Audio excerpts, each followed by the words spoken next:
problem. So totally up to you. Okay. So I remember your department is called Mobility. Mobility. Oh, it's changed. It used to be the stormwater and transportation. Yeah, we changed the name maybe 6 months ago when we reorganized within the city. Mm-hmm. Decided it just was a more appropriate name. And also probably more inclusive. And I apologize, I have a little bit of a cough that is not contagious, which is very annoying. So I'm hoping it cooperates. It doesn't start showing itself during the presentation. So if it does, I'll hand it over to Vic a little sooner than I was planning. But yeah, no problem at all. Yeah. Okay.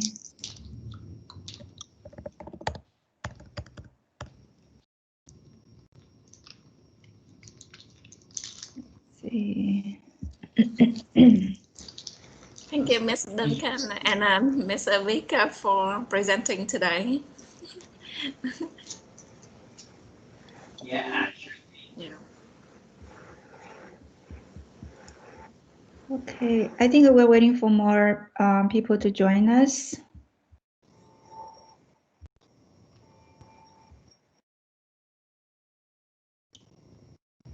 All right.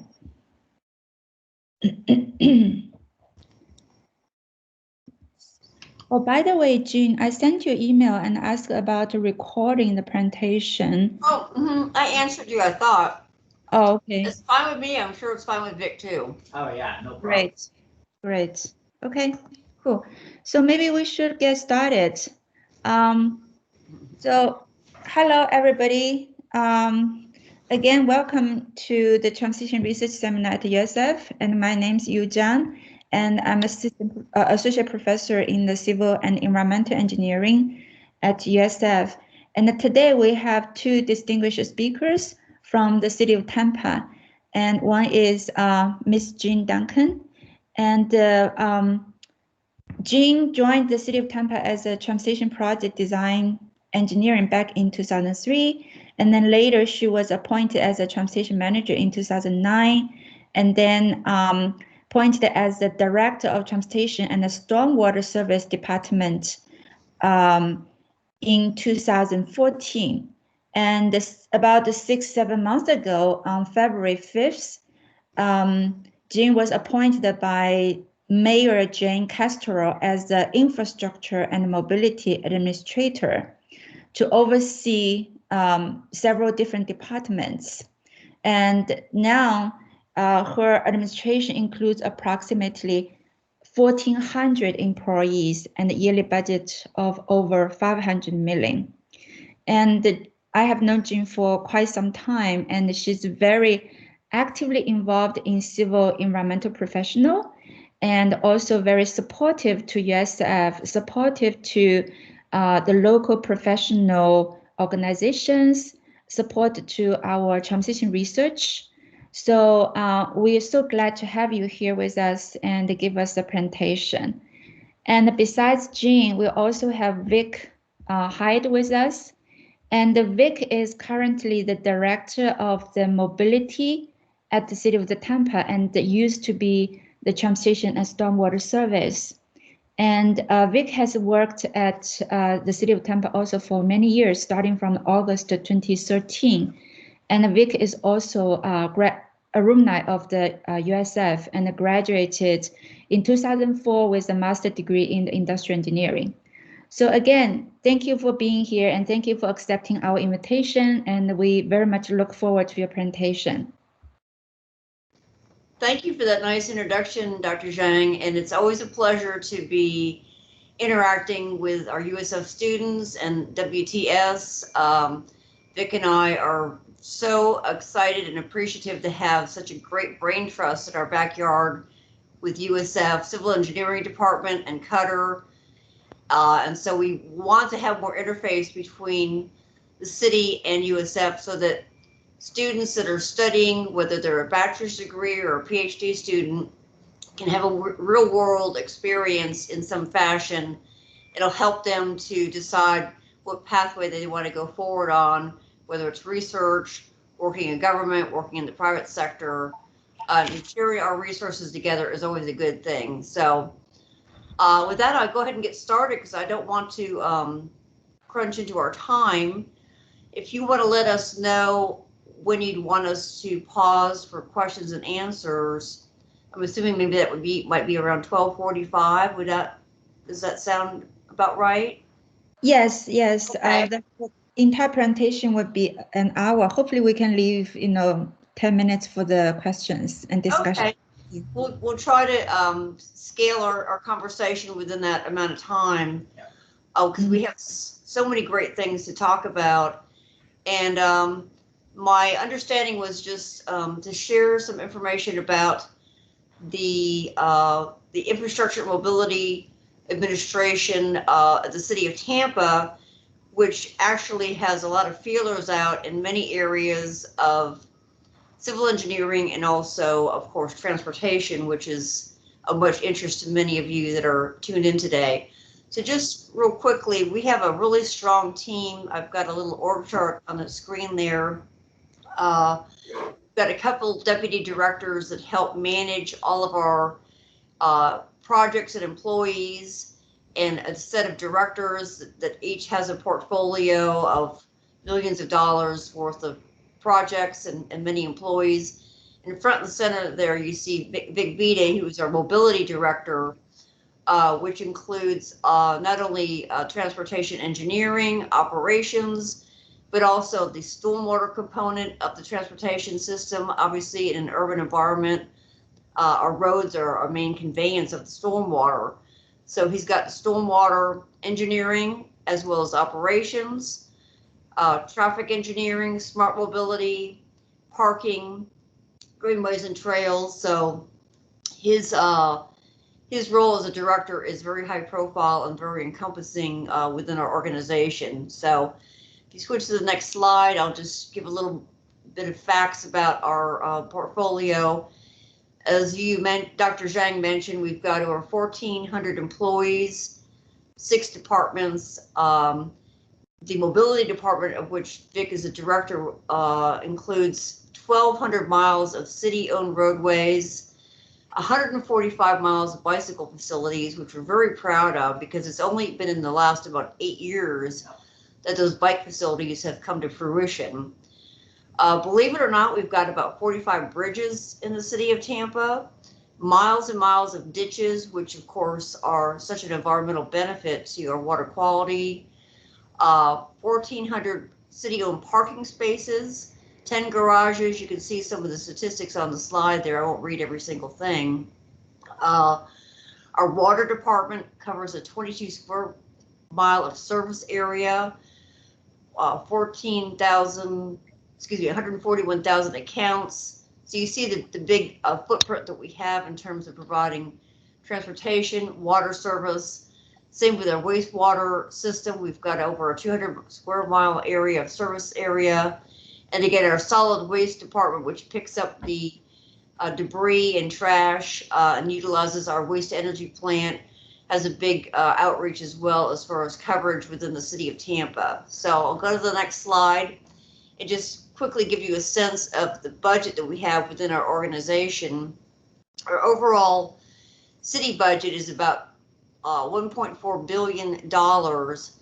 And if you see that blue chunk on the left side there, a big portion of the city budget is under the infrastructure and mobility umbrella. And we've got probably over 90% of the capital improvement budget of the entire city of Tampa. So we have a lot of influence here at the city and a lot of impactful things that we do. But we've got a great team that leads all of this. And we've got great partnerships with USF and CUTR that help us to be more technology driven and savvy about how we're making our engineering decisions for implementing these projects. So next slide. A little bit about Vic's department. I won't steal his thunder, but I'll share a little bit about transportation. I've been involved in city transportation for the past 11 years as a leader in transportation, and we always want to have a guide for what we're going to do with the minimal dollars that we have. So we really rely on our comprehensive plan. I encourage any of you to go to the Hillsborough County website and look up the city or the county comprehensive plan and the long range transportation plan. Those are the blueprints that all of the cities within the county and the county itself uses to guide decisions on projects to start to build out and continue to build out our transportation network. The city also has a mobility plan, if you could go back for a second, Vic, that we do, which is a subset of the comprehensive plan. Again, our strategic plan for how we're going to spend our money to incrementally improve our transportation network.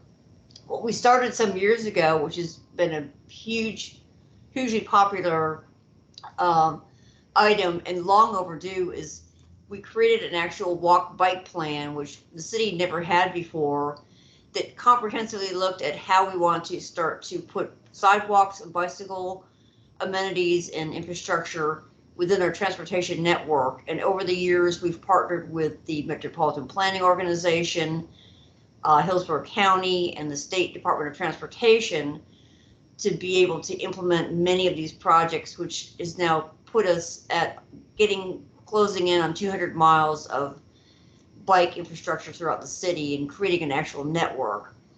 So next slide, I just want to share a little bit about how we approach taking these blueprints and then taking the next steps to implement those blueprints. One of the key things that we always embed in anything we're doing is public engagement.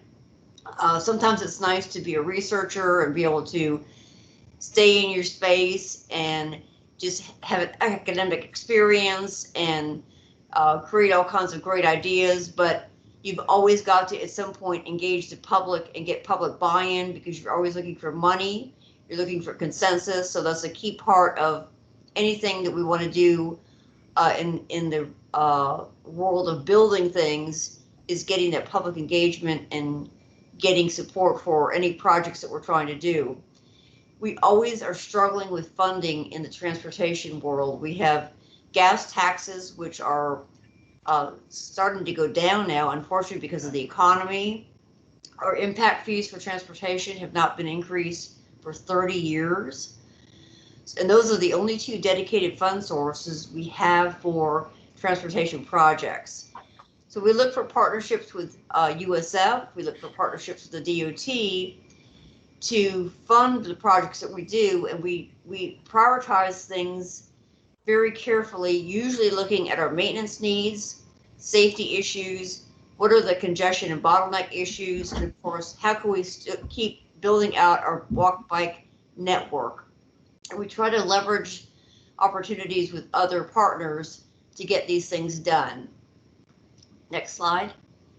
And these prioritizations translate into a multitude of different types of projects. You can kind of see here on the screen, I don't know if you can read all of those little flags, but we have everything from a streetcar to a sidewalk to a resurfacing project to traffic signals, ITS, intelligent transportation systems, which is very exciting. I know some of you have done some research on this, because I've been a judge for the CUTR or Achievement Awards function that happens every November, and I've seen some of those projects that are looking at connected vehicle technology, connecting with AVs. So that research is very helpful for us to now have other methods to put ITS systems within our network. So this is just giving you a sense of all the types of projects we do throughout the city of Tampa. They come in many shapes and sizes and forms. Next slide. Just a little bit about the city of Tampa. Our mayor is just amazing. Jane Castor, we're so fortunate to have this mayor leading us, because she's got a great vision. She's got a great sense of transportation needs. She was the chair of the bike walk organization for a number of years. That's a regional organization concerned about bicycle and pedestrian safety. So she really gets it in terms of transportation. And she has developed her strategic plan for the city, which is called Transforming Tampa's Tomorrow, T3 as we call it. And she has several aspects of this that we are working on under transportation, including transforming our transit system, reimagining our greenways and trails. Vision Zero is high on her list. We've proclaimed ourselves as a Vision Zero city. And Vic will share more about that with you shortly. And certainly collaborating with the community is a big part of all of this, because if we can communicate, educate, and have people embracing things that we're trying to do in terms of creating an active and multimodal network, we're going to be able to put big and good projects out there for our community. Next slide, please. Just a little bit about why we renamed our department Mobility. This is really a new way to start looking at mobility, other than the old school, which many of you are too young to know what old school views were. Old school views were very car-centric, non-pedestrian and bicycle focused.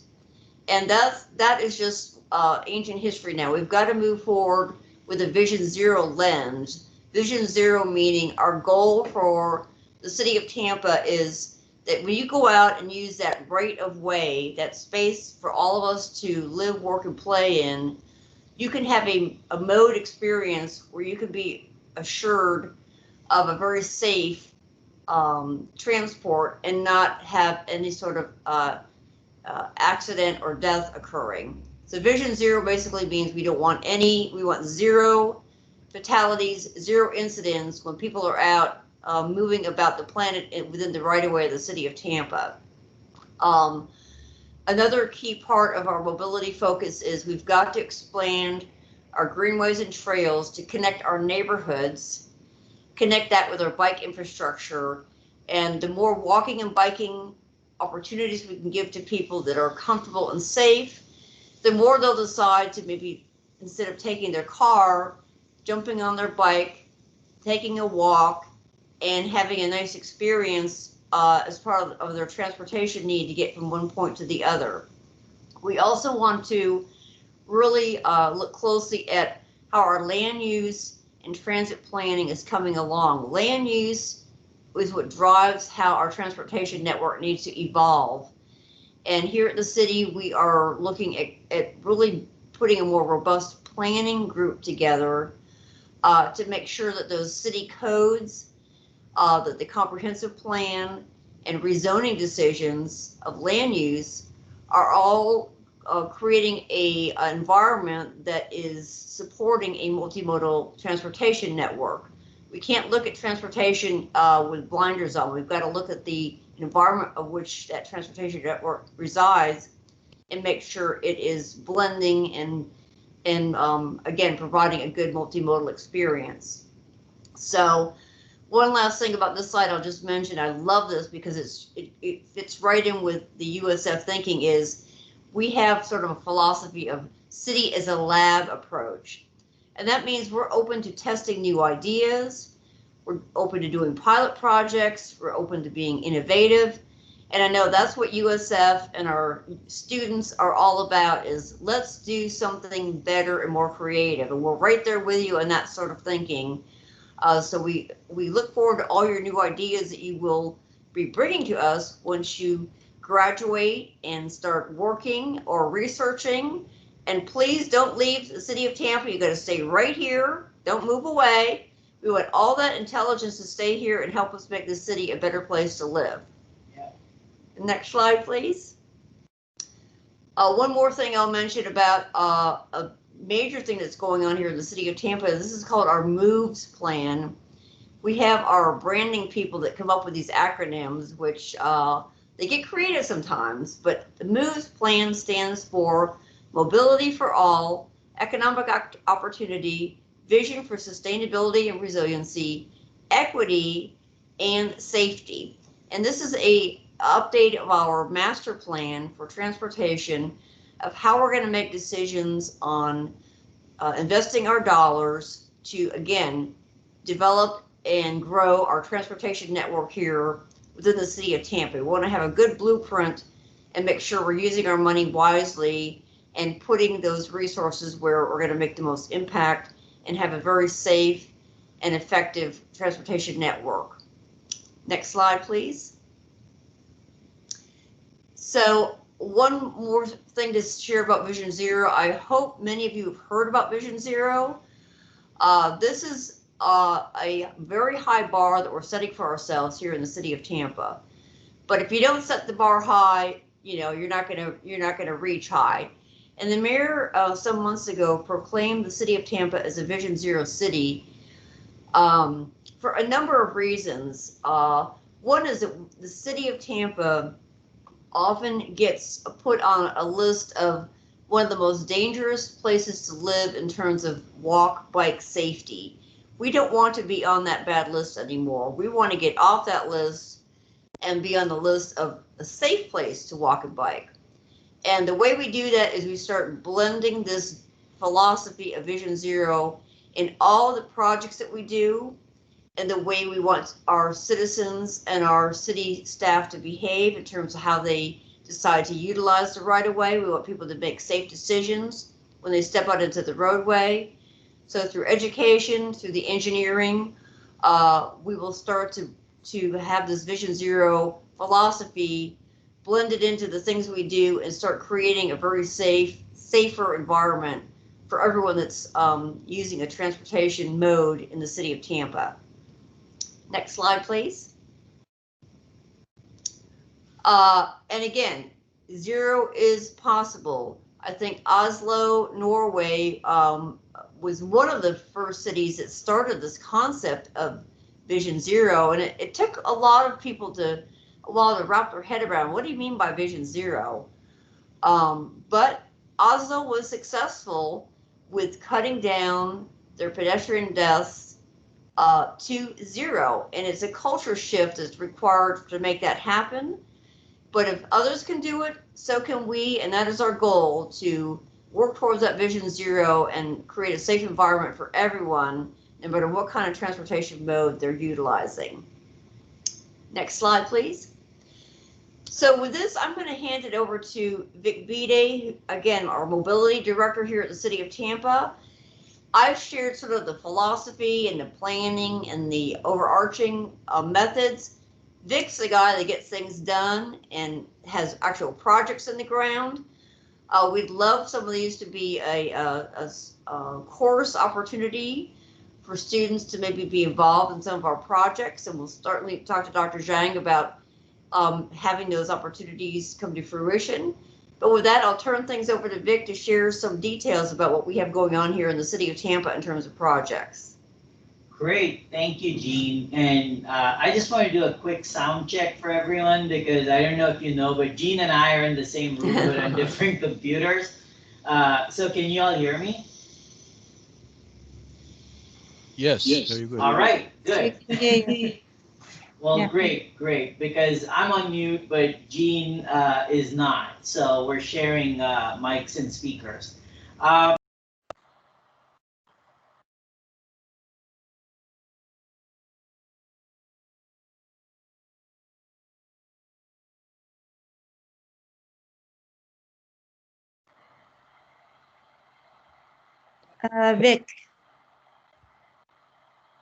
Vic, I think we cannot hear you now. Does that make a difference? Yeah, can you hear me? Yes, now we can. Okay, good. Okay, yeah, good. All right, perfect. All right, so I'm gonna just expand on what Jean mentioned about Vision Zero, and why are we focused on Vision Zero? Safety, of course, is the #1 driver. Like Jean said, we're in the top 10 most dangerous regions in the U.S. According to Dangerous by Design. That's a survey that's done every year. But there are other reasons as well. So when we look at transportation challenges that we face in Tampa Bay, there are 3 things. One is safety, so crashes. The other is congestion. So we have a lot of traffic, and if you project volumes out to 2045, everything is going to be gridlocked. And that's true for most cities in the US right now. And then the third is climate change. And climate change is a pretty big deal, and I know you all are familiar. So this year alone, we've had 6 storms with over 2 inches of rain in Tampa, which exacerbates flooding and really is a threat to civilization. And the answer is to reduce carbon. And 25% of our greenhouse gas emissions in Tampa and Orlando, cities like us, come from transportation. And that's just the tailpipe emissions. And then when you think about single occupant vehicles, the other threat with single occupant vehicles as far as climate change is concerned is parking. We utilize this resource 5% of the time, and for 95% of the time, we store it in an 8 by 20 space approximately. This takes up a lot of real estate. This real estate is paved, meaning again, stormwater impacts, urban heating, all of these things. So if we want to tackle traffic and climate change and safety, the best thing to do is move more people with fewer vehicles or have them change modes, meaning either use transit, either use walk or bike. And for walk and bike, to Jean's point, it's all about land use. So we have to do our planning for our land use in such a way that retail, services, medical, all of these are close to where people live so that they can walk and bike to them. And then there are other ancillary benefits as well to Vision Zero, where places that have trails and walking and biking paths, their property values tend to be higher. And it's also very good for aging in place. So when people get older, they don't have to move to special communities where they feel safer. They can be right here. So it's an all of the above approach. Now we'll get into the action. So the Vision Zero action plan, what are some of the things we try to do? So speed management is at the top of the list. When you look at the data behind severe injuries and fatalities, you realize there's a strong correlation. And if you can see the dials, at 40 miles per hour, for example, there's an 80% likelihood that there will be a fatality or severe injury to a pedestrian. And that drops to 10% at 20 miles an hour. So right-sizing speed limits and right-sizing roadway design to achieve those speeds is important. Education and enforcement of those speeds is very important as well. And both are very, very powerful tools, but engineering and redesigning is, pretty significant. Some of the things we look at are lane width reduction. So the narrower your lane, the lower your comfortable speed is. And studies have borne this out. The same thing with the roadway profile. If you plant trees or if you have, all sorts of treatments, the profile of the road becomes narrower, speeds are lower. Signal operations, road diets, so lane elimination, or right-sizing the roadway.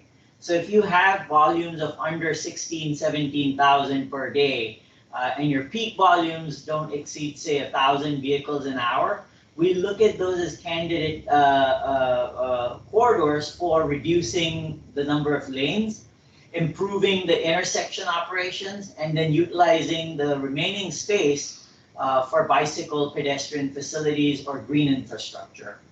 Angle of collision is important. Right angle crashes are the most severe. So we use things like horizontal deflection, so like roundabouts. And for speeding, vertical deflection, so raised crosswalks to make pedestrians more visible. So these are some of the strategies, and we're working on several projects to make these happen in line with our MOVES plan that Jean touched upon. Just a quick slide on how dangerous exactly Hillsborough County roadways are, and Tampa is of course within Hillsborough County. In our region, 13% of all injury crashes result in serious injury or death. That's a large percentage of overall crashes. And so, we have to change that trend. And it starts with speed, it starts with design, it starts with engineering, followed by education, outreach, all of those things. Let's look at another concept we look at. It's called systemic safety. Put simply, systemic safety means if you see a problem in one place, look for other places that have similar characteristics and address those same solutions so that you don't wait for statistics to build up. And we do this proactively through design, through engineering, and through studies as well. One obvious place to start is speed again, and so we're looking into the 20 is plenty campaign for our local roadways so that we right-size local roadways. So on narrow local roadways, 20 miles is pretty fast. Especially if you have pedestrians or people walking their dog and things like that. And then as the volumes increase and the classification of the road increases, we again right size, but our hope is that, you know, we don't need more than 35 miles per hour within the city of Tampa, which is quite urban. And then we use feedback signs and all. Another great systemic safety improvement tool is the always stop sign. It's very low cost, it's very effective, especially in neighborhoods, and it's demonstrated to reduce injuries and crashes. So we're committed to doing 60 new intersections by the end of calendar year 2020, but we keep adding more and more four-way stops. And I'll give you an example. The neighborhood that I live in, the local roads don't have any sidewalks. And so if we have four-way stops everywhere, you know, people walking their dogs, people, you know, going for a walk or going to a shop or whatever, these neighborhoods automatically become slower because cars are stopping at intersections and making it safer for everyone else. Lighting is another key strategy, but we'll look at that as well. And then rapid rectangular flashing beacons. We look at crosswalk opportunities to kind of bring attention to pedestrians, and you'll see these in Bayshore, Armenia, and many other roadways within the city. And we have a running list of locations that we continue to deploy. But it starts by prioritizing the most vulnerable, so children, schools, seniors, things like that. Separated bike lanes. So, you know, there are two aspects of promoting bicycling as a mode, other than building out the network. And that is, the first is safety, that they have to be safe. And the other is perception or comfort. So bicyclists must feel comfortable in a lane. Only then they're going to ride in it. Otherwise, it's just paint on a road with no bicycles.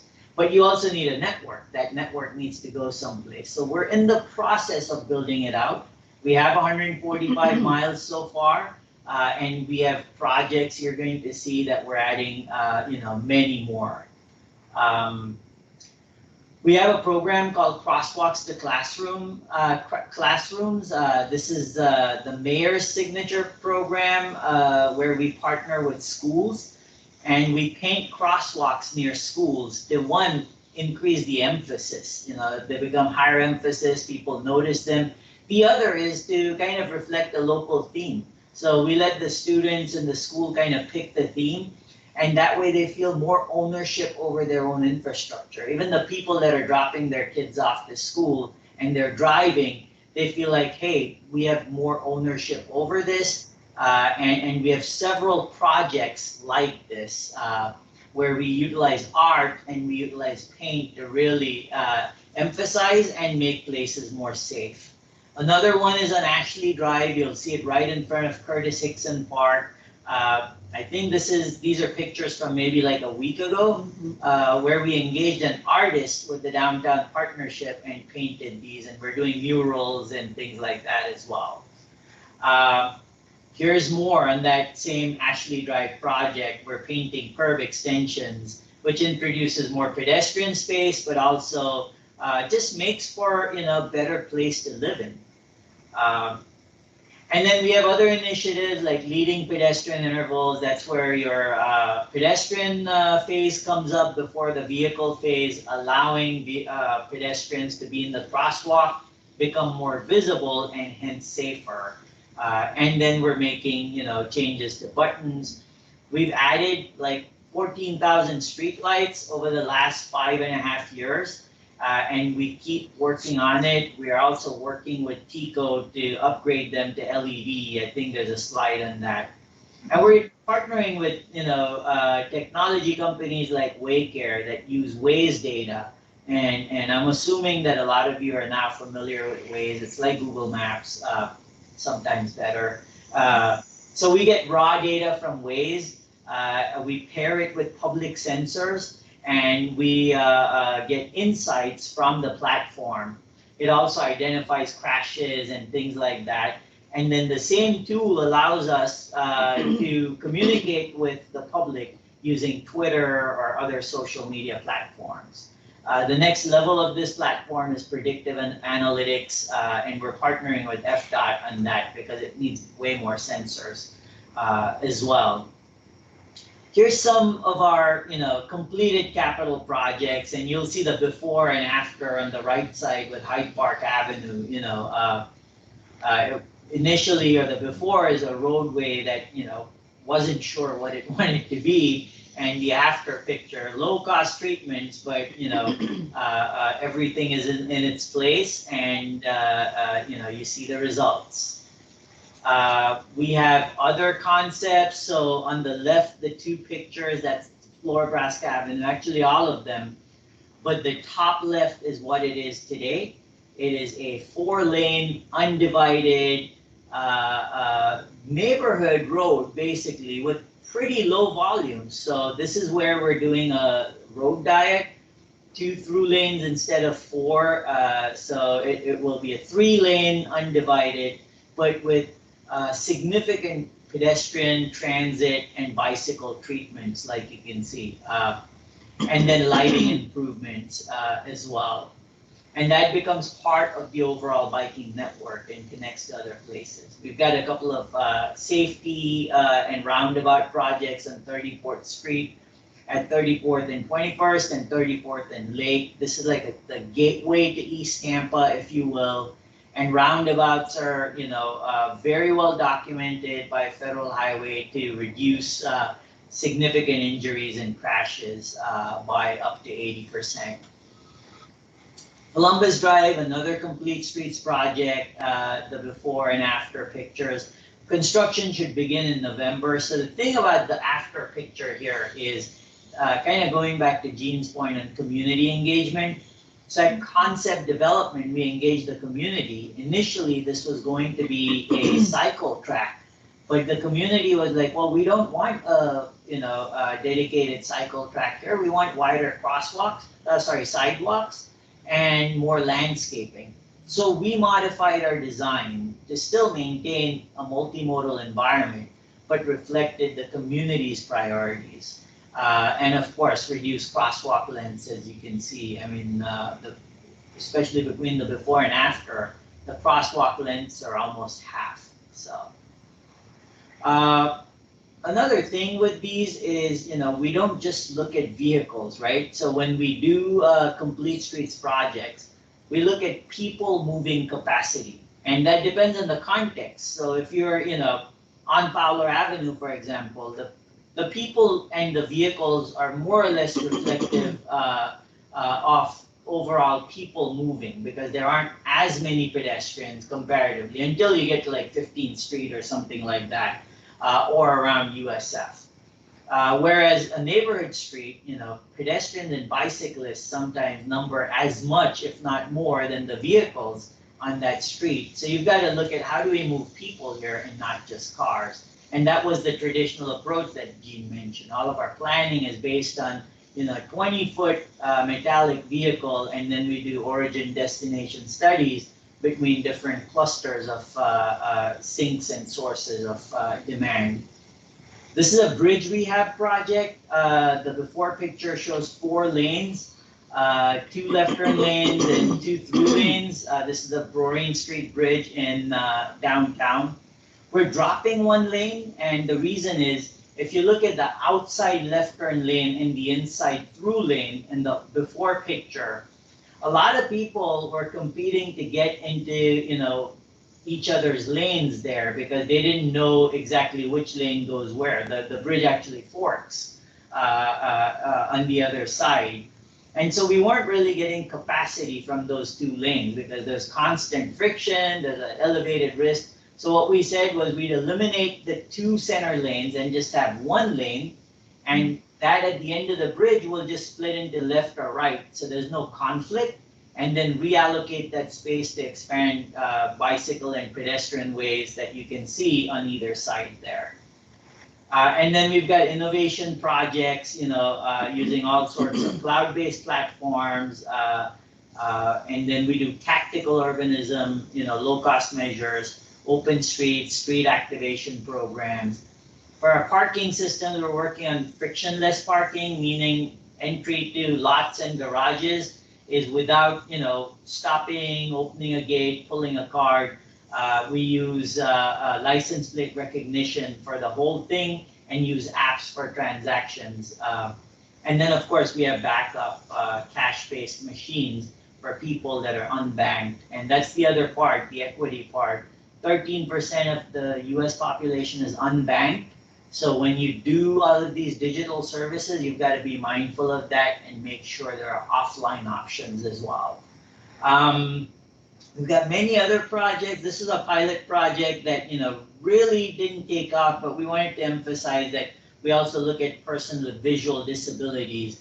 We have the Smart Paint on the ground. We just, the company that made it went bankrupt. We're working with TICO, like we said. That's our energy company for citywide LED upgrades and sensors, based on a IoT platform, which is a network of all of the street lights. We're about halfway there through the city, so you'll see LEDs on a lot of roads around USF as well. We have a $40 million signal system upgrade that's been going on, and this will give us, better communications, better sensors.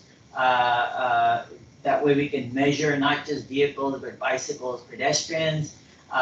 Better safety from connected vehicle technology and resilience as well. So all of our cabinets, we're raising them. One of these cabinets you should be able to see on the second floor of the CUTR building. It was one of the mobility labs that Dr. Bertini had started. And this will also allow us to do transit signal priority citywide. So again, there are many aspects of our strategy. The connected vehicle program is something we're proud of. We are one of 4 regions in the country that are doing or piloting these different apps for traffic management, pedestrian safety, efficiency. USF is very involved in this program, by the way. USF, CUTR is doing all of the evaluation of this. And so all of the back-end data goes to USF from our traffic management center in the city. And all of the number crunching in the back end for evaluating whether this works or not is done by the university. So we've got a history of partnerships.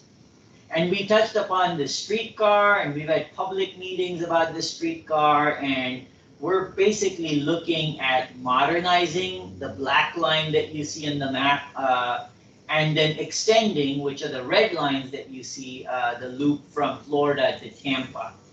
Now this is one project, and our goal is to expand the streetcar to other places to augment BRT, to augment buses and things like that. And we're pretty advanced with the Federal Transit Administration, and we've submitted for ratings to be in line for our federal funding.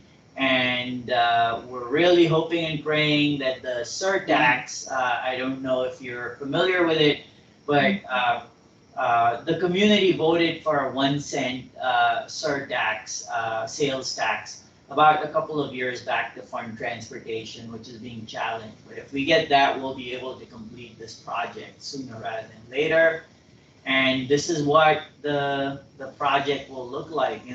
These are transit vehicles that are low profile, high capacity, pretty fast, shorter stopping distances.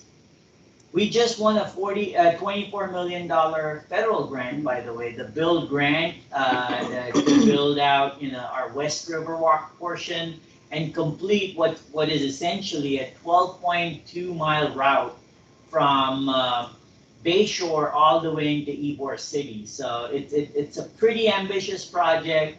It's a bike walk facility, access to jobs, access to facilities, parks, and like 12 different neighborhoods.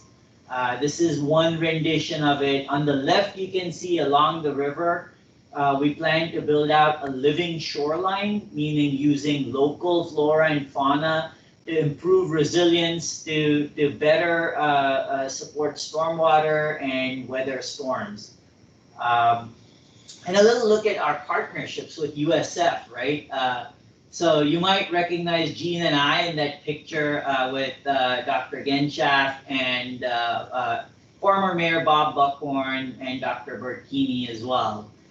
So other than Jean and I and the Dean, the other three are not, in their previous roles anymore, but we're still here. And we have a Smart Cities collaboration with USF.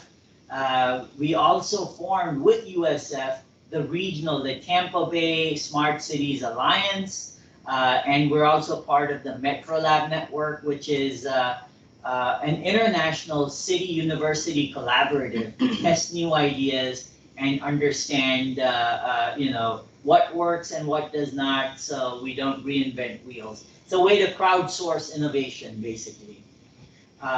We've partnered with USF to review leading pedestrian intervals. Dr. Lin did great work on this.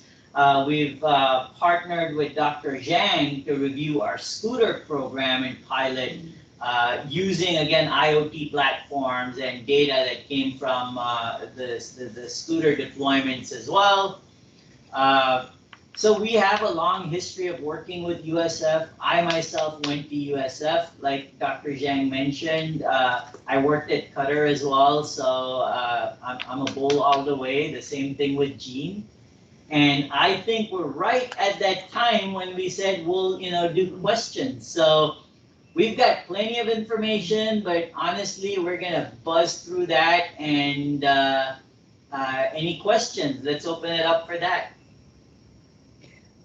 Wow, it's very excited to see so many things are ongoing. I mean, you are making our cities more colorful, safer, and more interesting.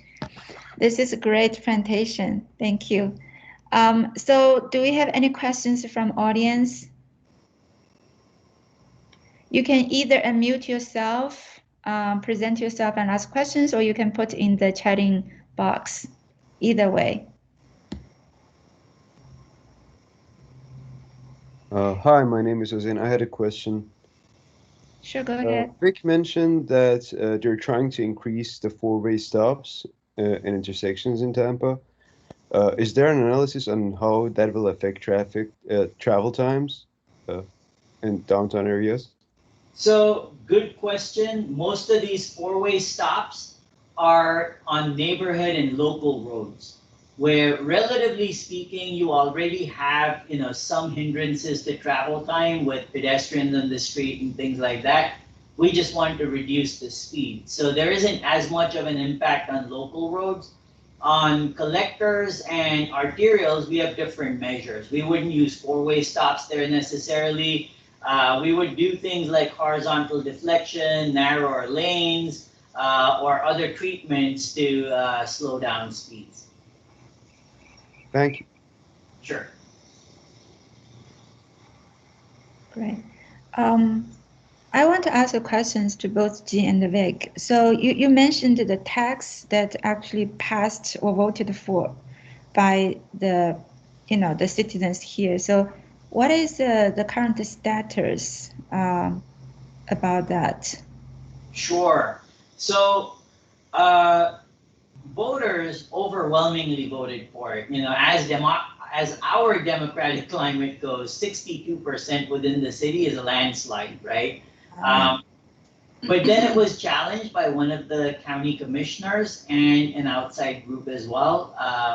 That went through, the lower courts, and now it's made its way to the Florida Supreme Court for the last 8 or 9 months. And So we're waiting on the Supreme Court opinion on the same. And of course, we've got our fingers crossed that we'll get a positive outcome. I see. Thank you for the update. And so we know that we're under a very special condition right now, the pandemic, and it affected our economy a lot.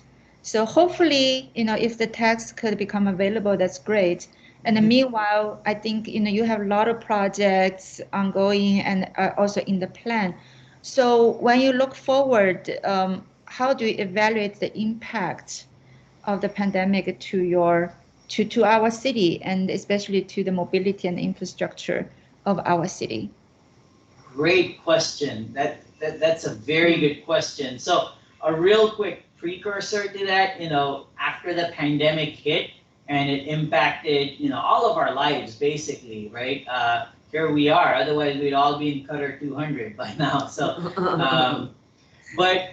so a couple of things happened. One is the city got into gear and got busier than ever, because not only were we continuing with the projects to keep the economy going, because everything else had slowed down so much, but the other was also a lot of our businesses and communities were hurting, especially retail and restaurants and things like that.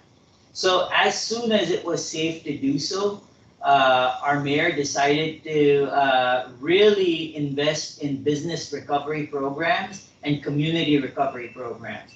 And all of us had a role to play in this. So as transportation and as mobility, for example, we did street activations and street closures. So 7th Avenue, about 6 blocks of 7th Avenue was closed with side streets still flowing, so that we could expand restaurant capacity and bring them outdoors, because your research has shown that you're safer outdoors than you are indoors, and you're safer away from a vortex and things like that.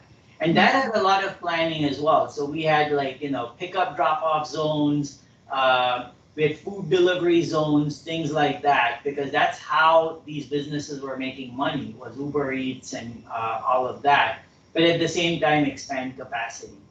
We also did a lot of education, public messaging, so with electronic message boards, social media, but also innovative things like stencils. So we had Buccaneer stencils that were 6 feet high, painted on the roadway saying stay 6 feet apart, or manatee or dolphin, something that is very local and to our context, and to kind of show that we're all in this together.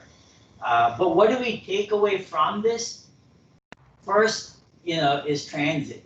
Transit ridership across the country is down anywhere between 40 to 80%. And that's a big impact, especially if transit is a solution to congestion and climate change. So we've got to work, with new ways to reassure the public and bring them back. That is very important. The other thing to keep in mind, with the pandemic is resilience. So what are the lessons learned? What do we take back from this? One of the things we take back from this is, in many cases, working from home does not mean lower productivity. So how can we, think about quality of life of our community, at the same time use, remote working tools?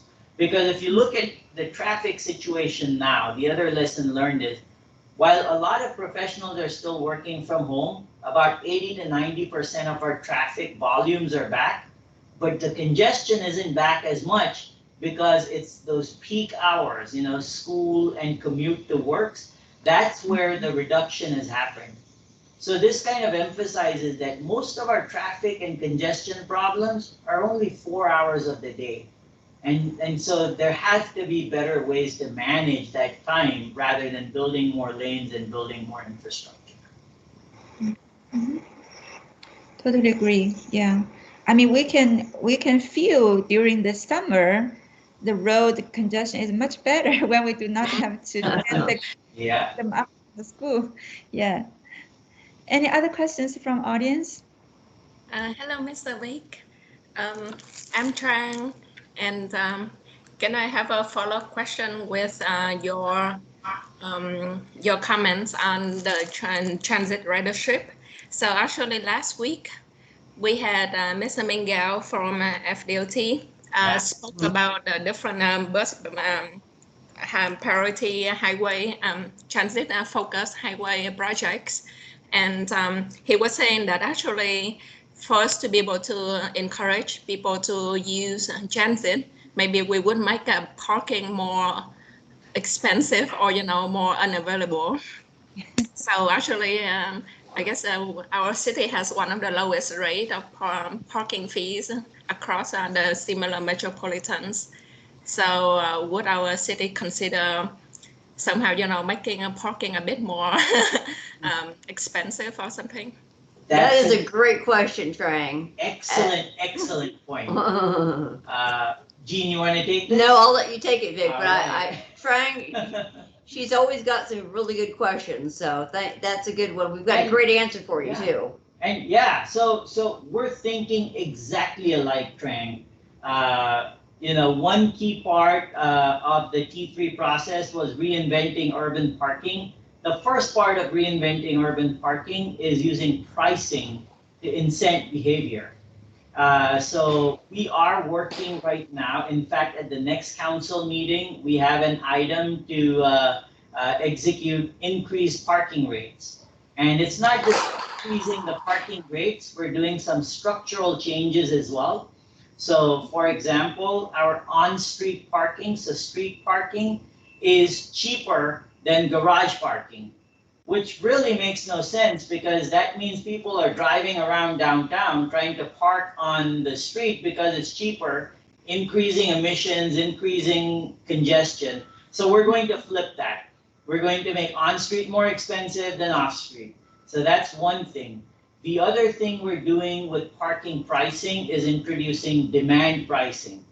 Meaning if the occupancy on a block increases past 90%, we want to increase the price a little bit so that we distribute the demand for one, and for another, we make parking availability higher on the blocks that have the highest demand. Because typically you want to have at least one space available, you want it to be transient, and all of the revenue that we would get from the increased rates, one would support our business. Right now we're in the red and we're one of the few enterprise departments that are in the red, but we would reinvest in the community.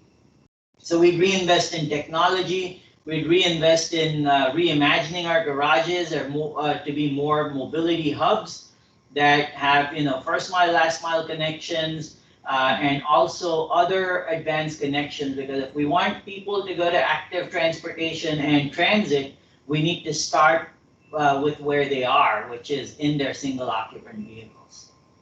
It's a good question. That was awesome. Thank you, Mr. Vic. Yeah, I think Dr. Shapin Lee has questions. Yes, Thank Shah. you. Hi, Jen and Vic. Very nice. Hey, nice to hear from you. It's great to hear from you and very nice presentation. I enjoyed it very much. So we talked about mobility lab and data. So my question is about the data and its use. So for data, it seems like we have traditional data from all kinds of the sensors. And also we may have some new sources of data. You can do some video analytics, so some artificial intelligence, or even from the drones to get very detailed individual pedestrian and vehicle trajectory data. And with such data, you may be able to do some real-time or even preventive warning of the safety. So I guess the first part of the problem is how to integrate the emerging artificial intelligence based data and existing data to improve the responsiveness and even predictability of the work. And also we have more and more powerful simulation and the system analytics tools, and that can help you identify not only individual spots problems, but also system-wide. So I just wonder, with the other vehicles like Mobility Lab and other initiatives, do you have a vision about how to take advantage of these emerging technologies and model methods? Thank you. Sure, sure. And that's a great question again, because we're constantly balancing our limited budget with, should we be investing in a crosswalk, or are there a system approach that, and is there a happy median? So our biggest opportunities to make technology investments are at the end of the life cycle of an older technology or an older system. And so if you look at that ATMS upgrade that I was talking about earlier to our signal system, the newer system has more analytic features. The newer system has the ability to API to different tools and bring in insights from other tools as well. The newer system will not only be able to manage signals, but it can also do transit signal priority, and it can do route-based transit signal priority. So now it's doing analytics of where is this bus going, and how do I treat the next signal and the next signal if it knows its route and its position in time and space, those type of things. But that's only possible because we are at the end of life. The other way we do or introduce technology is through grants and partnerships, and that's where USF comes in for like the CB pilot project, or even the partnership with Waycare, where we're actually using AI and machine learning to learn that network and it understands what's going on, and its insights become better and better over time. And that it's not just about the algorithm, but it's the quality of the data, and that system works well because you've got private data, which is Waze users saying, oh, there's a pothole here, or there's traffic here, or whatever, and then public sensors that validate that data. So your quality of data now is better, and so any insights or algorithm applied to that data is naturally going to give you better outcomes as well. So. Thanks a lot. That's great. Sure. Thank you. Do we have any other questions? Take the opportunity. Any other questions from audience?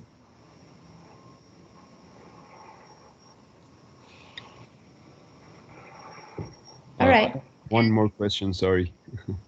Okay, go ahead. You mentioned a big part of your presentation was about Mission Zero and how we're trying to decrease fatalities to zero. With introduction of electric scooters downtown, is there a cause for concern that these might contribute to a higher probability of having a pedestrian crash or a fatality? Good question, and Dr. Zhang may be able to answer that. And provide some information. We did see more kind of collisions. Either the e-scooters collided with a pedestrian, bicyclist, or vehicles. We see more collisions, but the severity of those collisions are not so high, and the fatality rate is really, really low. I think we only see 1 or 2 fatalities due to the e-scooter accidents. Yeah. And if I could add, Dr. Zhang, so about 1.5 years ago when we started the scooter program, we didn't really have a state legislation to define what a scooter is, where it needs to be, where it can ride. That was all, dependent on different cities with their ordinances, kind of, doing a mix and match approach. Because this thing is, scooters have moved so fast, right? So 3.5 years ago, they weren't in any city. And today they're in all major cities. So what long-range transportation plan were scooters on? None. So there was no real planning of it. Now there's more of a awareness, and we're trying to accommodate them. And the best way to deal with scooters is to separate them from vehicles when you can, and from pedestrians when you can. And bike lanes become really good candidates for it, especially protected bike lanes. Yes. And we're not just looking at scooters, also e-bikes. E-bikes are, going to be, they're the fastest growing form of personal mobility right now in the world. And it's because they can go up to 20 miles an hour and they can fill in the, mid-sized strip, like 2 to 3 miles. And if you draw a circle, 3-mile circle around downtown or the West Shore area, you'll see a lot of people live in these areas, and a lot of them are using cars, and they're, our target audience. If you come downtown, you've got to have both the facility and the opportunity to be safe and comfortable. Right, and Calvin, who's the micromobility director of the city, I'm working with him, and I think if it's not affected by pandemic, the city will probably start like a micromobility program. So we very much look forward to that. Not only we're going to have bike sharing, which we already have in downtown, and also e-scooters. We could also introduce e-bikes and different types of e-bikes with the cargo capacities, which can used by the disability people, etc., etc. So I think our city is doing great things to moving forward towards the smart and sustainable mobility. If I could jump in, Dr. Zhang, that you're absolutely right. We are actually moving forward with a request for proposals for micromobility that will include other options other than that stand-up scooter, which is not the most attractive thing for certain parts of our population for different reasons. Right. And we've paired that up with a micromobility master plan that Vic and his team have been working on to have a more proactive approach to micromobility. When the scooters came to us a couple years ago, the mayor we had at the time said, I want these scooters, make it happen. And we had to run quickly to put that in place with how we would put them in corrals and so forth. This time around, we want to have our management of that right of way and our fingerprints on how all that's going to work to place these things where they make sense, pairing them up with other locations of bus stops or parking garages. And so we have a better management of that micromobility, how it's operating within the city footprint, and also safer conditions as well. And I'll just also add that, the city's going to be bringing on a Vision Zero coordinator, which gives us a real laser focus on Vision Zero, because it's not just projects in the ground. It's also, we've got to have a culture shift. And we'll do that through a lot of different messaging, advertising, and sort of subliminally getting that thought process into all of our users of the right of way that this is a shared space. And we need to use that shared space differently than we've been using it, which is I want to go where I want to go, and I'm not really going to look out for anyone else. And we have to sort of flip that thought process to make that space safer to get to Vision Zero. And so that's something that we're really excited about moving the needle on under our Mayor Castor's administration. Excellent. Great. Okay, I think we already 7 minutes past the 1 o'clock, and I just want to thank you again both for presenting at our seminar, and we really appreciate the informative presentation, and we got a lot of information and very excited about what's going on in the city. So, and certainly USF is always, ready to serve the city in many different ways. Thank you again. Thank you, Dr. Zhang. We both look forward to continue to work together with you and the other professors at USF and at CUTR to keep building our strong relationship between our students and the city of Tampa. And so we look forward to many more collaborations with you and your team. Thanks. Yeah, thank you. Thank you very much. Before we finish our seminar, I just want to announce next week we're going to have Mr. Jay Merkel, who is the Executive Director of UAS, Unmanned Aerial System Integration Office of FAA. He will join us and give a presentation about the status of the UAS policies. And I look forward to seeing you next week. All right, thank you again. And I wish everybody have a good day and a good weekend. All right, thank you. Bye-bye, Jean. Bye-bye.